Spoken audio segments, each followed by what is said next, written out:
The views and opinions of this broadcast do not reflect the views and opinions of Armed Media, New Productions and its affiliates. Enjoy the show.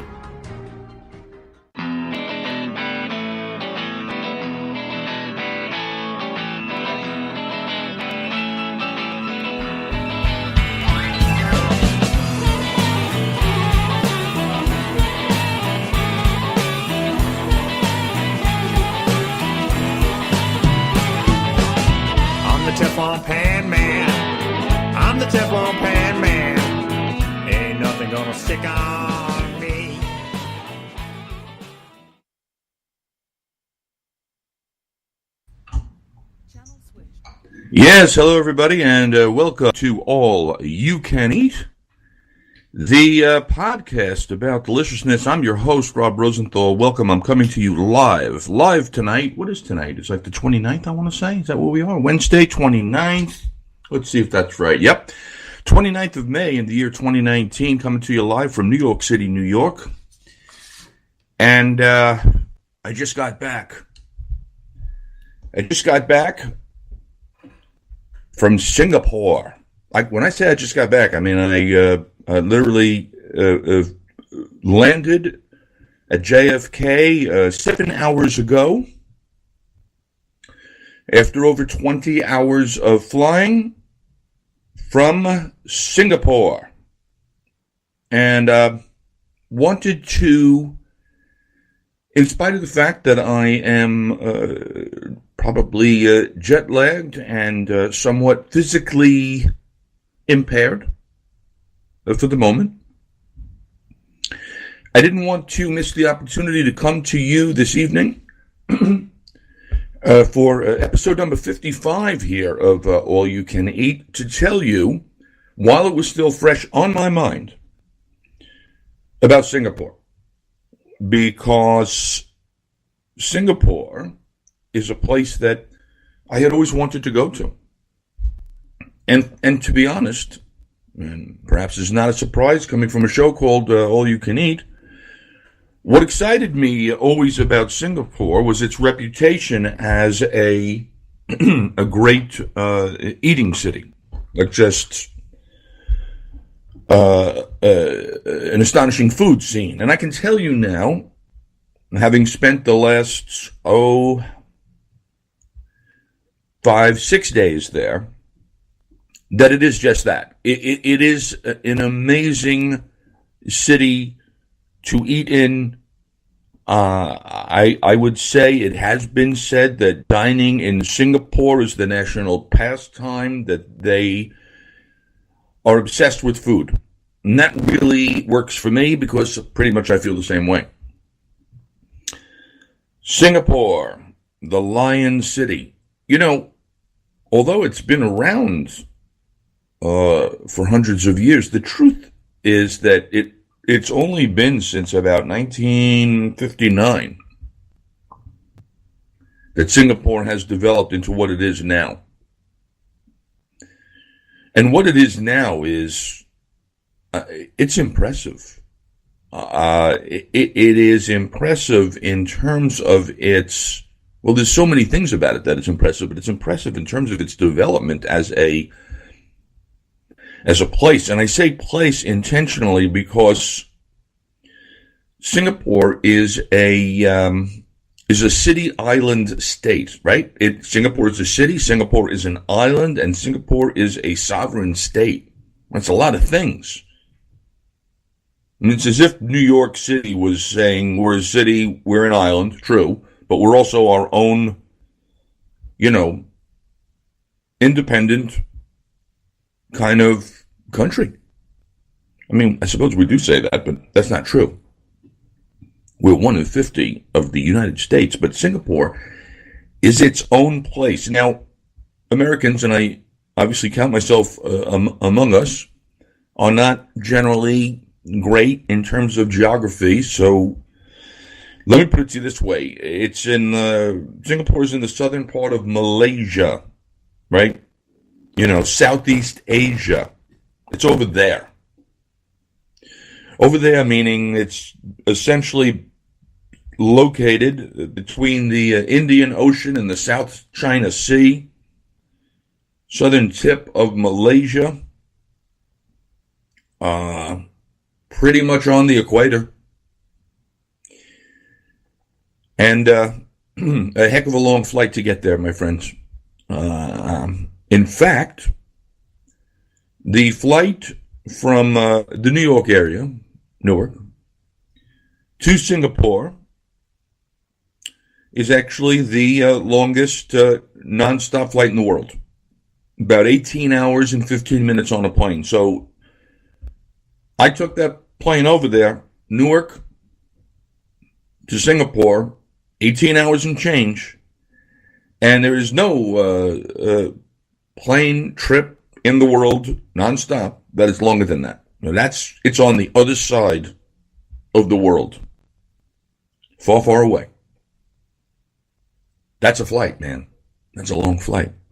Once you do that, these little 8-hour trips seem like nothing back and forth to Europe. Far away in Malaysia.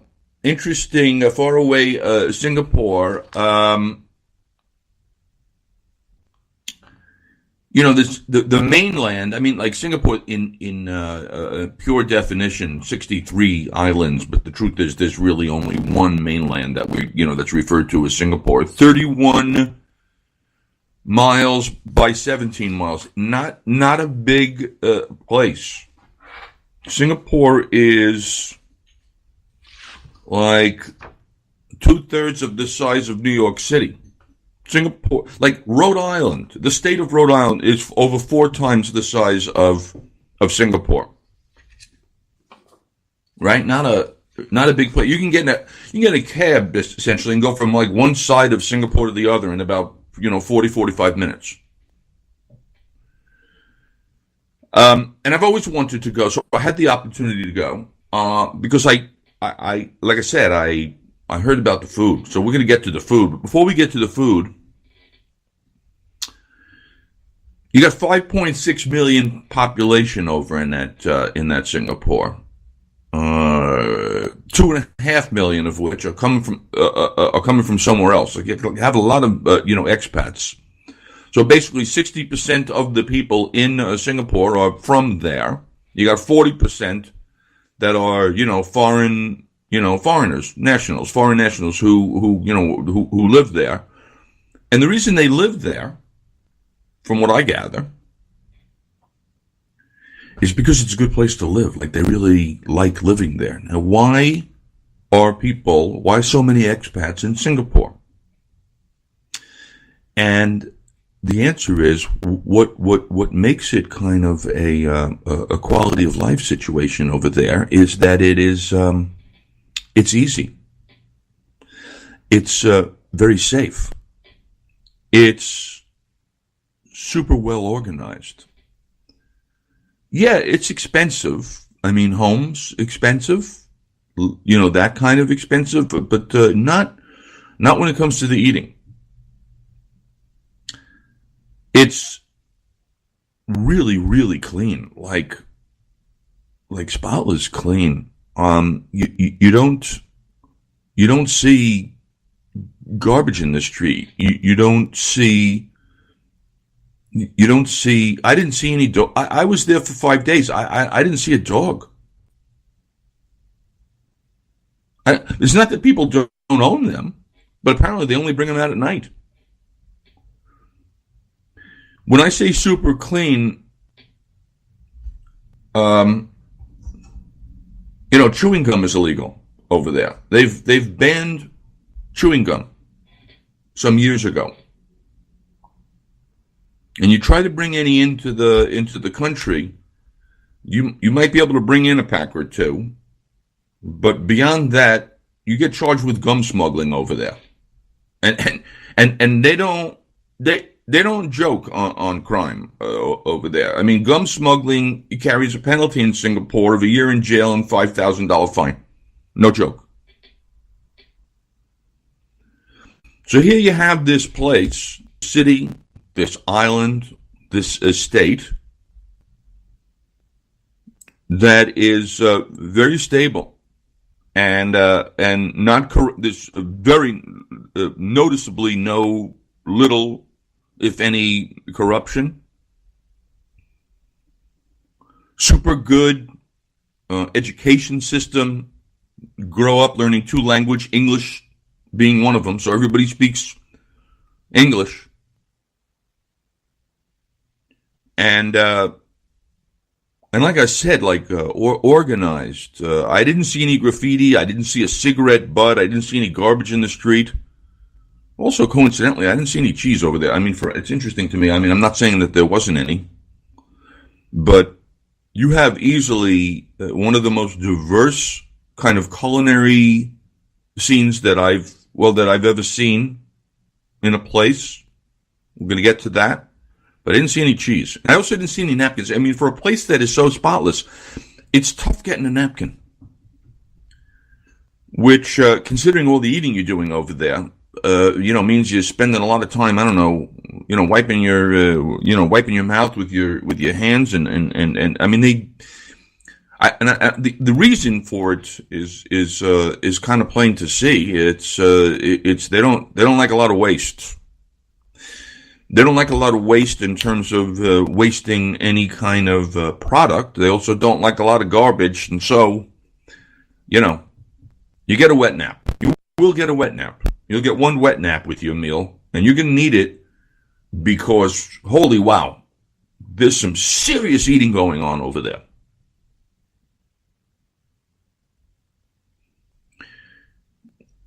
It's hot, my friends. I mean, crazy hot. It's essentially on the equator, maybe a degree or so off the equator. Average temperature. I'm there in May, man. It hasn't even hit the summer months yet. Average temperature 90 degrees. Average humidity about 85%. So it runs somewhere between brutal and oppressive. I mean, you walk outside, and the first thing you do is you sweat. I don't care, you're walking like 2 blocks. The sun is beating. I mean, people walk around with umbrellas. Now I understand why. You walk a block or two, you're starting to get a little damp. The first thing you do is you sweat, and the second thing you do is you start looking for any open stores because the air conditioning is fantastic. I mean, I took a walk the other day. I'm talking 2 days ago. I mean, I knew what I was getting into. I had been there enough to know. The walk was the workout. 2 miles one direction, 2 miles the next. Meaning a round trip, 4 miles. I came back drenched as if I had jumped into a pool. As if I had taken 2 exercise cardio classes, 2 spinning classes, 2 Peloton classes. I was drenched. You want to stop somewhere along the way. Hey, look at that. There's a place I can walk in. It's a mall. Here's the thing. I couldn't sit down anywhere because I was too wet. You don't want to sit down anywhere and just leave a pile. I mean, it is brutal, baby. 90 degrees and humid over there. Woo! And it ain't even summer yet. Rainy season, I don't know, November, December, I want to say. And they're getting some, you're talking, I don't know, like 10 inches of rain a month. It's a lot of rain in the rainy season. But I'm not there in the rainy season. I'm just there in May. And, yeah, it's warm. But,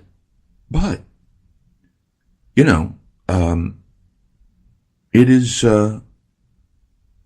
it's cool when you get inside anywhere. Hotels, stores, shopping malls, everywhere you go, there's commerce going on.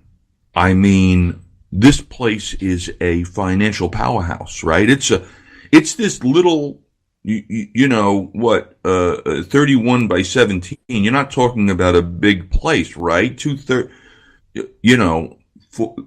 Rhode Island is 4 times the size. Like I said, this is not a huge place. There's not a ton of people. It is a financial powerhouse, epicenter. It is impressive. And there's a lot of buying going on. And there's a lot of stores. and there is everywhere you look, something to eat. On the street, you go into any mall there, and there is a food court. And these are not the kind of food courts where they're throwing out, our kind of chain fast foods. You might catch a Subway over there. I mean, literally, Subway, the sandwich shop. You're going to see plenty of Starbucks. But man, you go into one of these food courts at any mall over there, and it is breathtaking, the array of tastes and smells and foods and types. I'm there for 5 days. I had Malaysian food, right? Chinese, Hainanese, Taiwanese, Korean, Indian, and I didn't even get to have it all. I mean, there's stuff that I missed.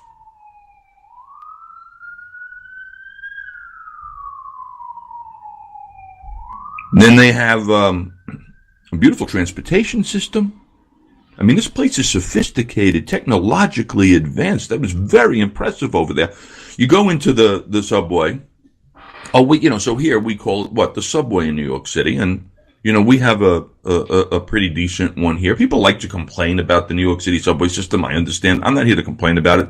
I get on a car. It takes me where I want to go. It's air conditioned. It's generally, I don't know if clean is the word, but it's not filthy. Paris has the metro, great subway system. England has the underground, the tube, super subway system. This subway system over there, the MRT, I think they call it, spotless, organized, efficient, easy to navigate. And frankly, this is the way you want to get around a city where it's 90 degrees and 90% humidity. I mean, it just is. Great subway system over there. And if you don't want to use the underground, their Uber is called Grab. So you just literally grab an app called Grab.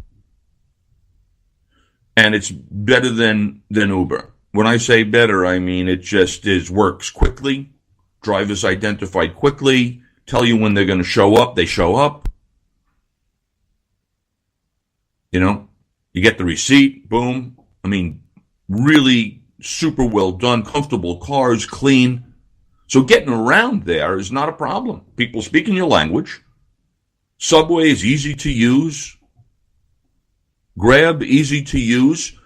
Or you walk because you go, okay, I'm going to sweat. I'll just make that part of my workout and stop every couple of minutes along the way, any store or any mall, because it's super air conditioned. So it's impressive right over there. I mean, efficient, clean, organized. And the place is literally, we talk about America being a melting pot. It is there as well.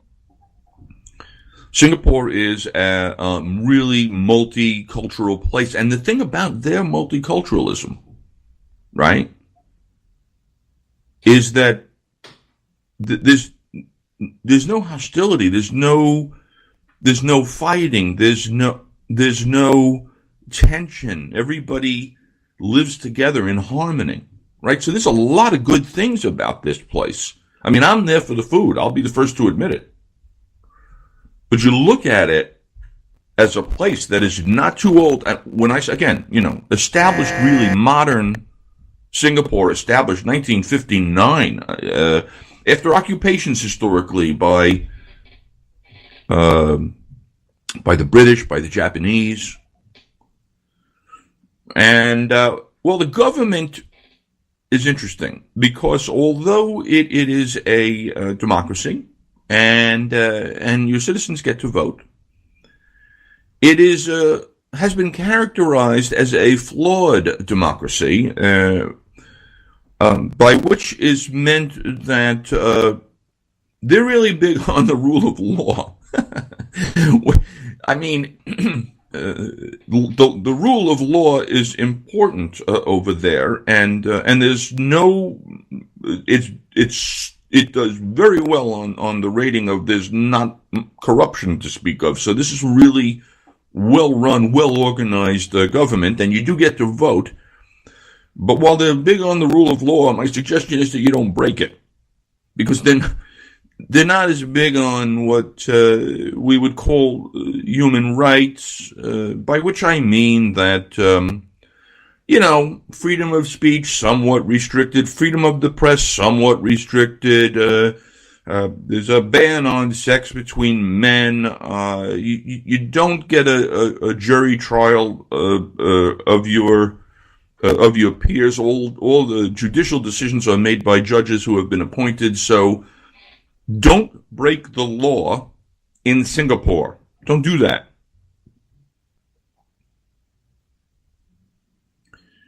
But as I said, the place is a commercial center, a financial powerhouse, a global hub, highly developed and super highly technologically advanced everywhere you go. It's impressive. I mean, I'm not saying they're cashless. I use some cash, but you don't have to, right? Because that same Grab app or your Apple, pay with your phone thing, that's all, this place will be cashless before anything else, before anybody else.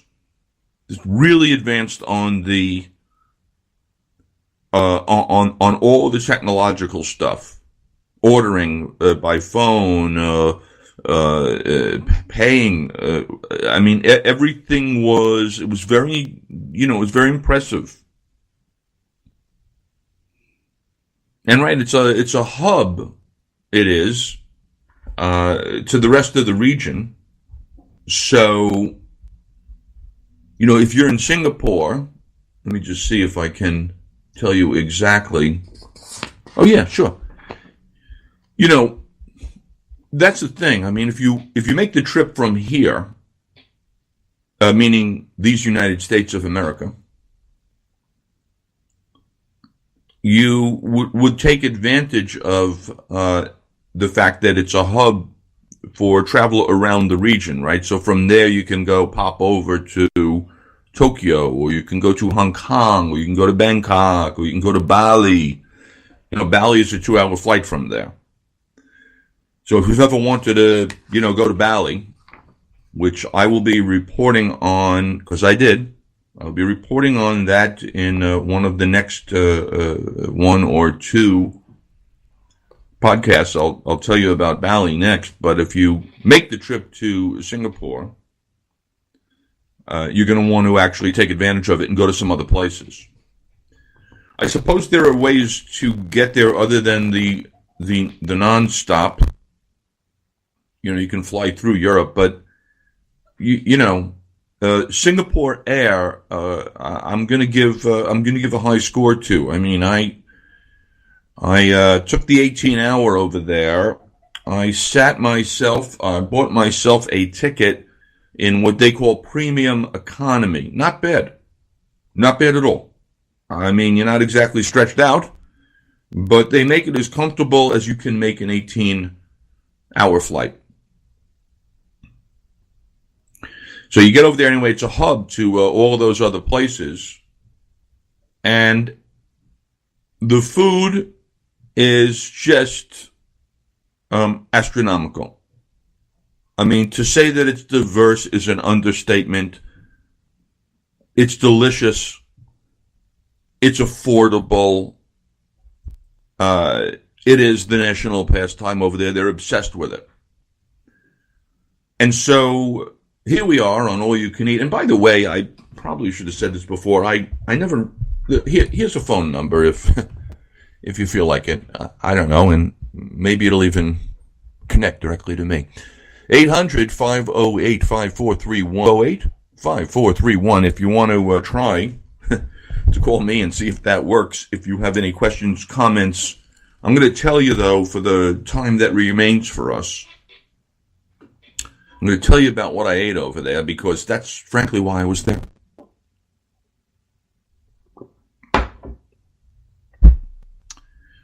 from the second I got there, I went right to it. I went to their number one dish for my first meal over there, chili crab. It is, if they have a national dish, it's going to be chili crab. And what is it? It's a crab. They call it a mud crab, but I find that so unappetizing. Let's say Dungeness. It's a good crab. And the thing about a crab is that, like the other kind of seafoods that we may enjoy, I'm thinking lobster and stone crab, or even your kind of, your blue crabs that you get down in Maryland. I mean, so the crab, the mud or the Dungeness, it's a pretty, I mean, they come obviously in many sizes, but there's some good white meat in there, and it's soft and it's delicious and it's sweet and it's fantastic. What makes it a chili crab is that it is, it's woked, it's stir fried with a sauce, and the sauce is a kind of a combination of, like, bear with me on this, but it's like if you mixed like a tomato, you mix like a ketchup and a chili sauce, that would take you in the general direction of what the sauce is. Now it's just that times a billion, right? So while it does have kind of a tomatoey aspect to it, and while it does have the chili aspect to it, there's so much else going on in that sauce that it brings the combination of salty and some sweet and some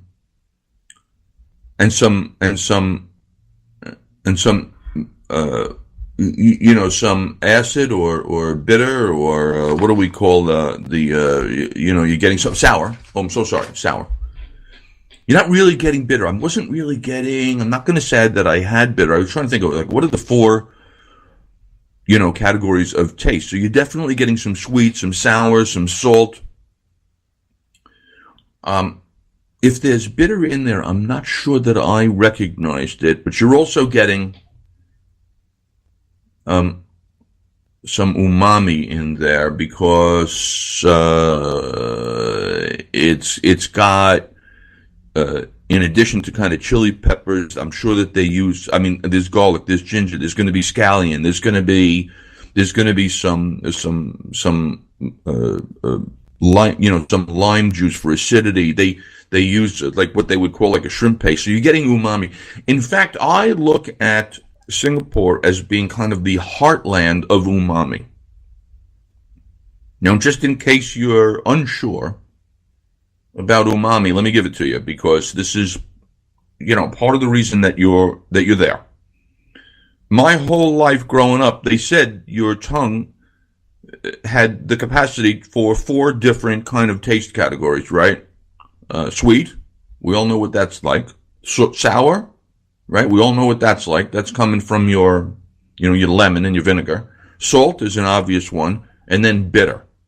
Right? Bitter could be anything from like a beer to a cup of, a coffee, unsweetened chocolate, these kind of things. So but we grew up, there were 4, those were the 4 things. Then we learned more recently that there's a 5th thing that your tongue gets. It's called umami. And that was pretty much, I believe it was the Japanese, but I believe it was the Japanese who, some 50 years ago were explaining that there was a 5th aspect, umami. Umami basically translates into savory. Let's put it that way, right? So when you have a piece of steak, man, you're getting some umami. When you have a sauteed mushroom, you're getting umami, right? It's that rich kind of savory fullness that you get. It's not sweet, not sour, not salt, not bitter. It's umami. Well, I look at Singapore, the Lion City, as being the heartland of umami. And I started off with the national dish of chili crab. So you have this beautiful, sweet crab meat. They're served in a pool of this chili sauce that is nothing short of magnificent, because it's essentially touching on so much of what your tongue can take in. And it's so good. A little bit hot. I mean, chili sauce sounds like it's going to be hot. It's not killer hot. I mean, there's some spice to it. But it goes down easy. It goes down so easy, to be honest with you, that after we were finished kind of sucking the meat out of the bones of the crab, you're looking at a pool of chili sauce in a pot, and you're not letting it go to waste. You are not letting it go to waste. Now, if I had a pile of rice on the table, believe me, that sauce would be all over that rice, all over it. I did not have a pile of rice on the table intentionally. I didn't want to load up on that starch. So you know what I did? I spooned that chili sauce directly into my mouth as if I were having soup. That's how good it is. That is how good it is. So if you're over in Singapore, you're going to be having some chili crab. You're going to be having some form of fried shrimp. Let me see if I have my bill from, Jumbo Seafood. Prawn with spice salt. Yeah. I ordered also there the prawn with spice salt. I kept all my receipts, you understand, because now I can tell you precisely what I ate. The thing about prawns over there, big, fat, juicy shrimp, is that they're great. Why are they great? Because they come from that part of the world. They come from those waters over there. Maybe somewhere around Vietnam, wherever they are. The shrimp are big, succulent, juicy. And when it comes to frying, these people, and by these people, I'm going to generalize here, the Asian cuisine have an expertise in frying. And I've loved fried shrimp my whole life. I think fried shrimp are one of the great underrated, underappreciated, under-discussed foods in the universe. And when they fry the shrimp over there, they're not just giving you, here, have a fried shrimp. I mean, you could. But they're giving it to you in a sauce. I had prawn with spice salt, but spice salt simply means that, you ever have those kind of salt and pepper prawns? Well, this isn't quite that. It's that. It's got that kind of, the thing is, the crispiness is a perfection, right? It's different from a tempura batter. It's certainly not the kind of fried shrimp that come with like a panko. It's not that. Their fried shrimp there have a coating on it that is crisp without being bready. And it's coming in a sauce that has a little bit of spice and a little bit of sweetness.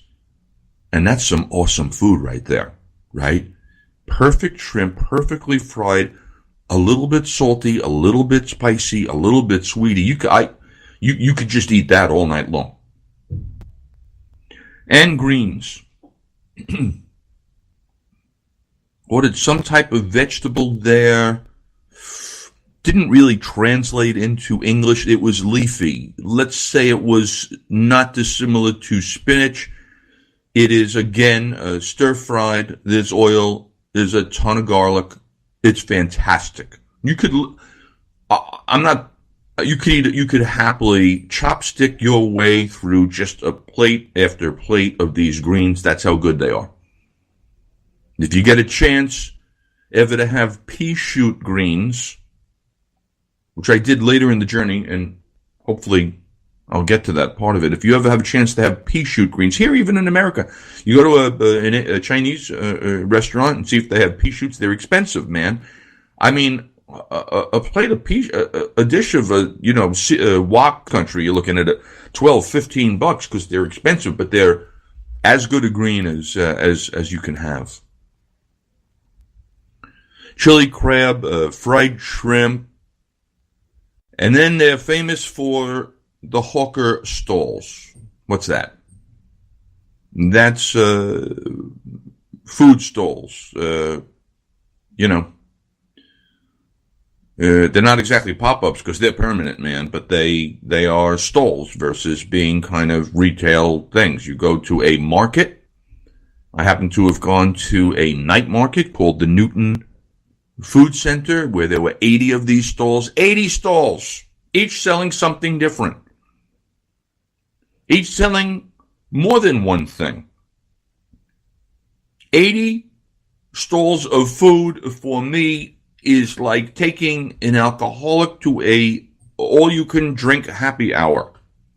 I knew I had to be super diligent and did a lot of homework to know of the 80, the 4 or 5 that I were going to choose. And some of them have been recognized by Michelin. So we're talking Michelin 1-star, 2-star, 3-star. No. We're talking about the concept of the Michelin Bib Gourmand, which is what Michelin started some years ago to identify restaurants with exceptional food at a great price point.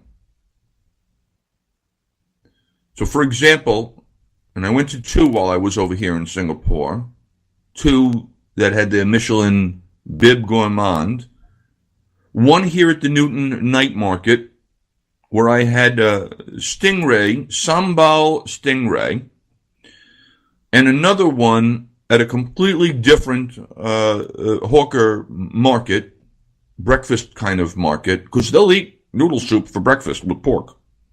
And I'm good with that.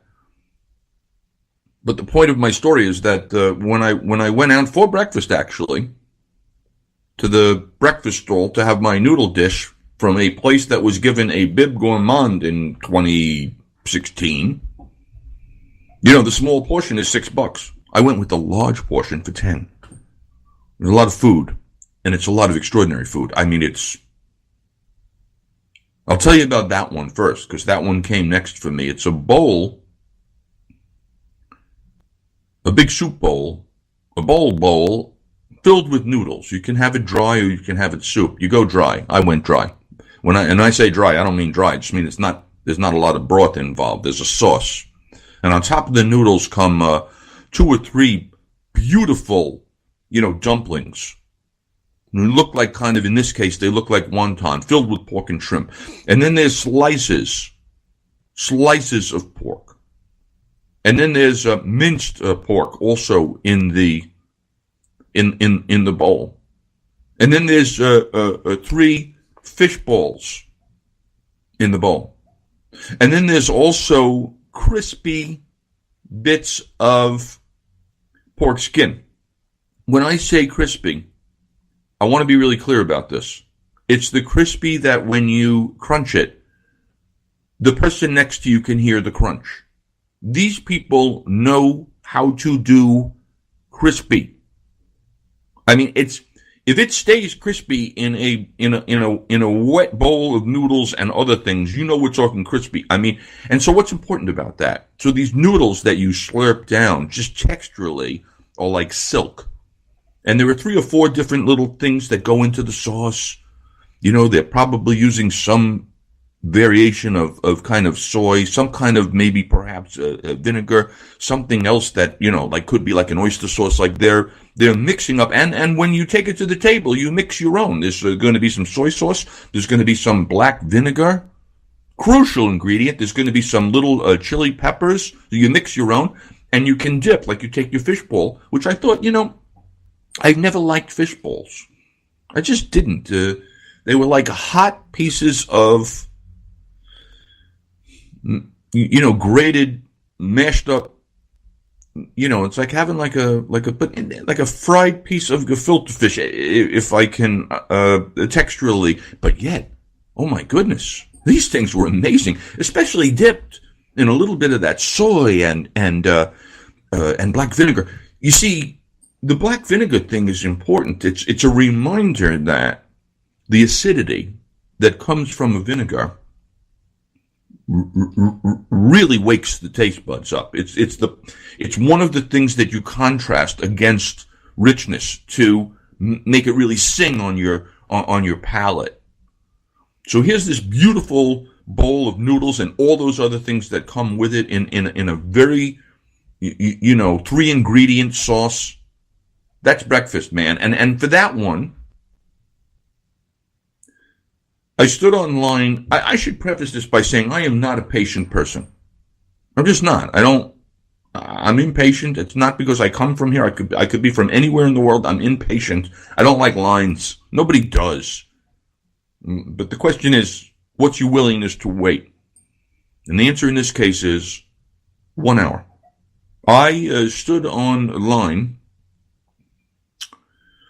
Fortunately, it was covered. It wasn't air conditioned, but I wasn't standing in the hot sun. But I arrived at 11 o'clock at this stall that does this noodle dish, Michelin Bib Gourmand noodle dish, for $10.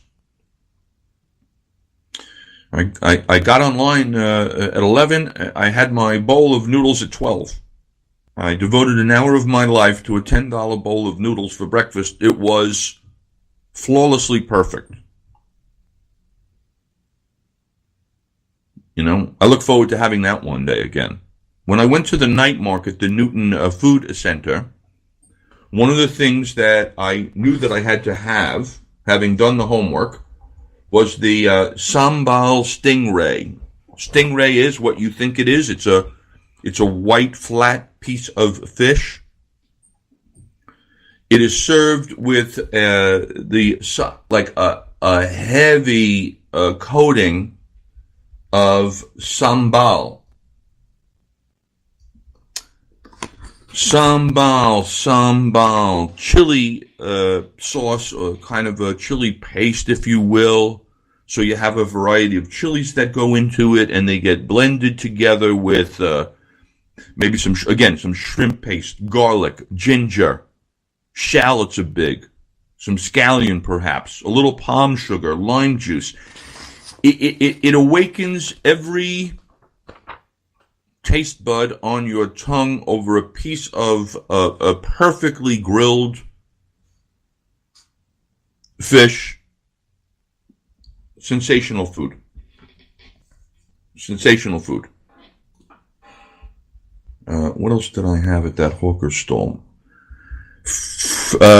Fried prawn meat, noodles in the Singaporean kind of style. Yellow noodles, vermicelli noodles, chicken stock, prawns. Maybe they throw a couple other things in there, a little piece of pork belly, some bean sprouts. Delicious. Savory. What else did I have at the night market? This is what you're going for, my friends. The oyster omelet. I mean, think about it. The oyster omelet. It's a thing of beauty. You don't normally think of oysters together with eggs. Now's the time to start thinking about them. Made in a giant wok. Served with a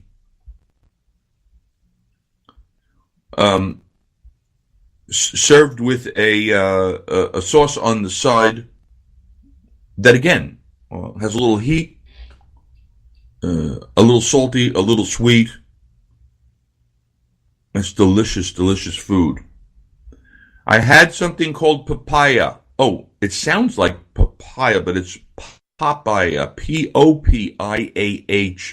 I think, aside from the stingray at the night market, this was my other favorite ingredient, a very thin pancake that looks kind of like it's going to be a spring roll, but it's a very thin kind of crepe-like skin. It wraps around fillings,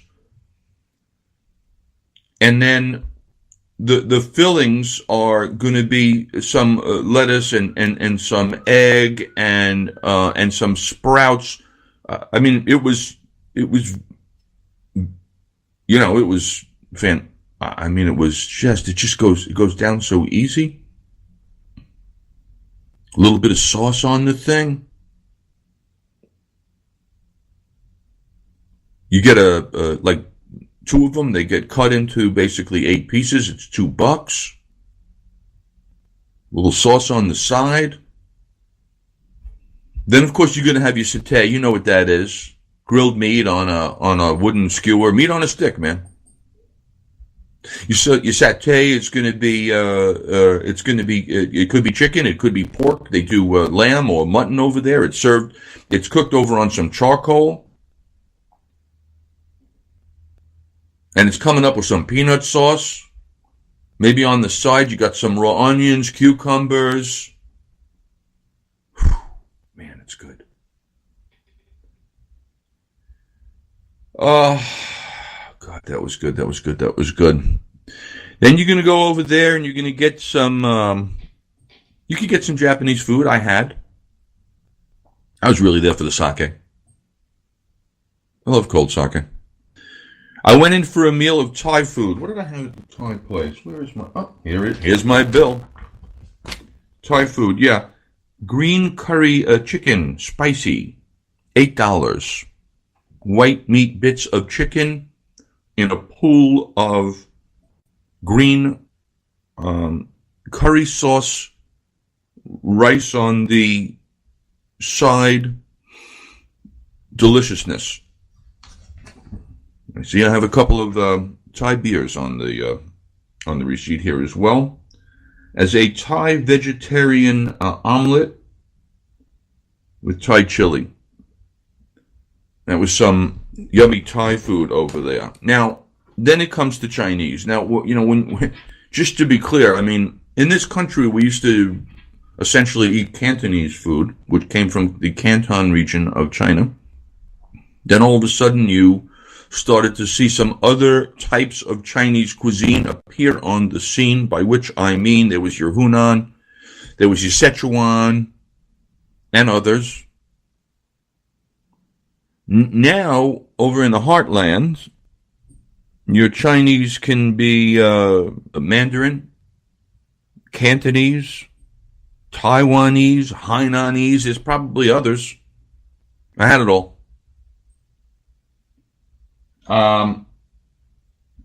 Din Tai Fung. So Din Tai Fung, let's see if I can identify which one. That's not Hainanese. That's probably Taiwanese, right? Yeah. But here's the point. You go to Din Tai Fung, and there's a lot of them. So here's the thing. Even though there's a lot of them, so clearly, you know, it's a chain, right? But everybody knows that anywhere you go in that chain, you are getting some professional soup dumplings. Professional soup dumplings. Awesome soup dumplings. You've had the soup dumplings, have you not? Where you open them and steaming hot soup is inside with some pork and some shrimp that you're going to dip into your little mix of soy and black vinegar and hot sauce. Ooh. Like the only... So the soup dumpling... You know, the dumpling part of it itself, you've had before. It's got that perfect chew to it. But the cool part, of course, is that you have that hot soup coming out from the inside. And that's where you have to be careful, because, like, that soup can give you a little third-degree burns if you're not careful about it. So you learn how to do that, right? You place it on one of those little ceramic spoons that they serve with it. You might poke a hole in with your chopstick. You make sure that it has a little bit of... soy, black vinegar, little pieces of shredded ginger, and you suck down one of those soup dumplings. That's heaven in a bite right there. This particular receipt that I'm looking at does not happen to have, does not translate into English. What else did I have over there at Din Tai Fung? You have soup dumplings. Oh yeah, again, the greens, man, are just an enormous mountain of those like snow. They were like pea shoots, garlic. Oh man, fantastical food. And I had a plate of, and now this is one of these things, like you're either kind of an adventurous eater or you're not. This country, city, island, state, whatever you want to call it, Singapore, demands of you that you expand your base of culinary experiences. So in this case, I see on the menu that they have an appetizer basically of pork in like a chili sauce, and it's coming like slathered with both fresh scallion and what appears to be some little fried bits of shallot. It's sitting on a base of this kind of sweet spicy sauce, and the pork in question here is more fat than it is pork. It's like thin slices of the belly kind of portion of the pork that are wrapped around a super crispy cucumber and served cold. I would do that all over again. Din Tai Fung. Then you'll also have some other type of Chinese cuisine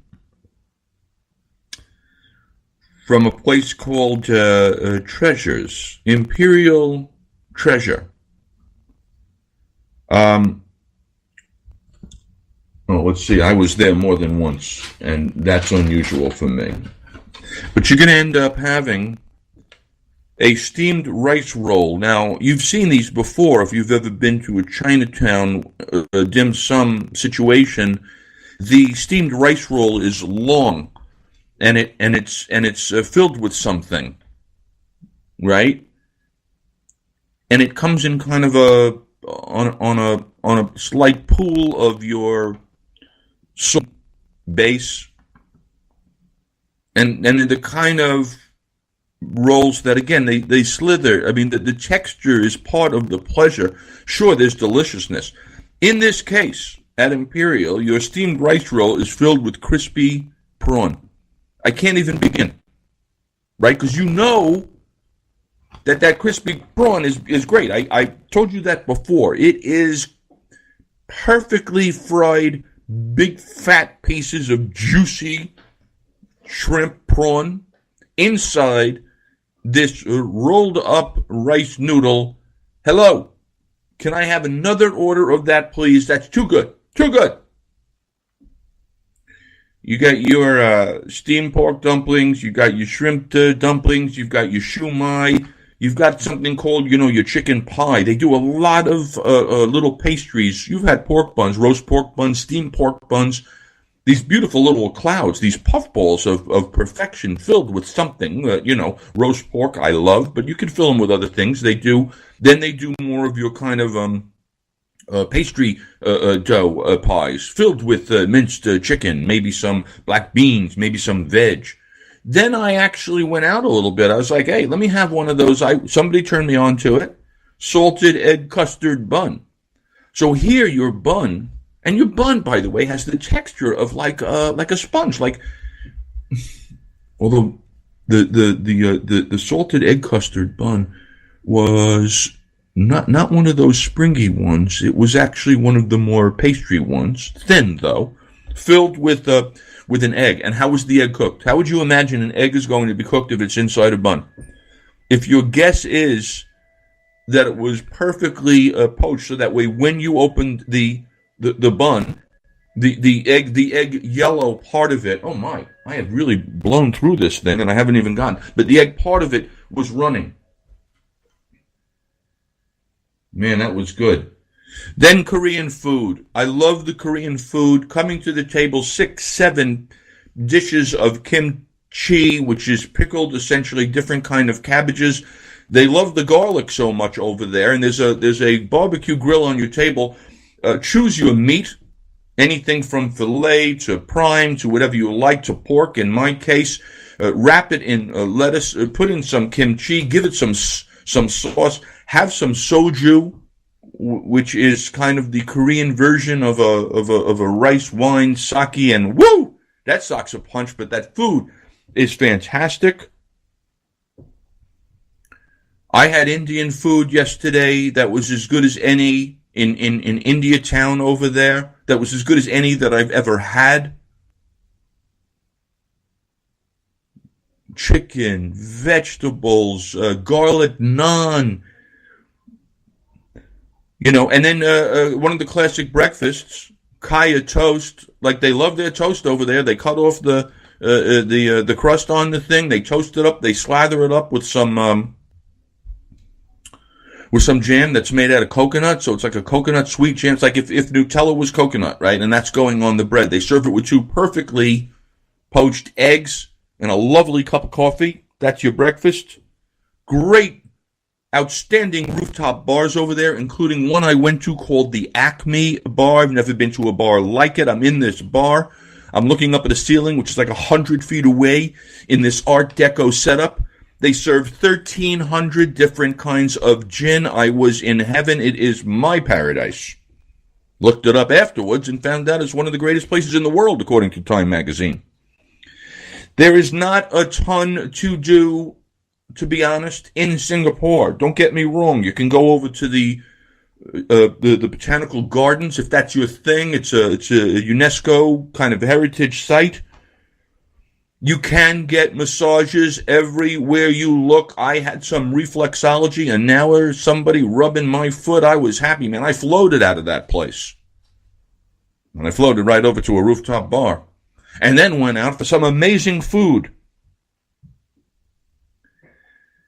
So that, in a nutshell, is, I'm on like I call it like a 5-day, 15-meal protocol. And frankly, if I had to do it again, I would get more. I'd get more in there. I would try more things, but yeah. I mean, very impressive city, amazing food. And yeah, I mean, the return flight home is long. It is. But here I am, reporting to you on the food and the scene and the situation in Singapore. And I was really glad that I had the opportunity to do it while it was fresh on my mind. I always appreciate you folks when you tune in, whether you get me here live or pick up All You Can Eat on iHeartRadio. I'm back with you Wednesday nights at 8 o'clock here on All You Can Eat. Thanks for tuning in. Back, and I'll be reporting soon on my little side trip to Bali. Wow, unlike any place that I have ever been before, Bali was extraordinary. Not for the food, but for the vibe. Oh my God, wow, although there was one meal. Anyway, my friends, I remind you as I sign off, as I always do, life is short, so never waste a meal. I'm the Teflon Pan Man.